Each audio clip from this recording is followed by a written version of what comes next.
So as you're crafting your arbitration agreement, which is usually done in the main contract, it's possible also for there to be a submission agreement after a dispute already arises.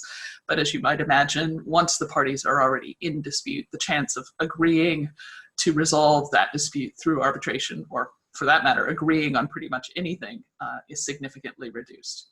So one main choice is, are you going for institutional arbitration or ad hoc arbitration? As you might tell from the names, institutional arbitration means that there's an institution that's established that administers the arbitration. They don't conduct the arbitration, but they administer some of the background services connected to the arbitration.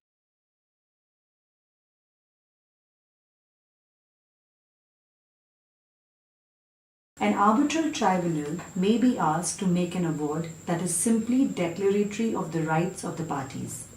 Modern arbitration legislation often makes express provision for the granting of declaratory relief. This may happen as a matter of the law governing the arbitration proceedings or as a result of an agreement of the parties. Even when there is no such provision, however, there is no reason in principle why an arbitral tribunal should not grant such a relief.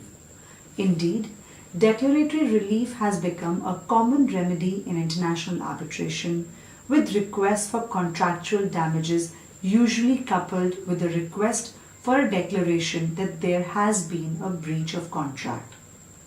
Declaratory award may be useful for further negotiations or adaptation of contracts in long-term or relational contracts.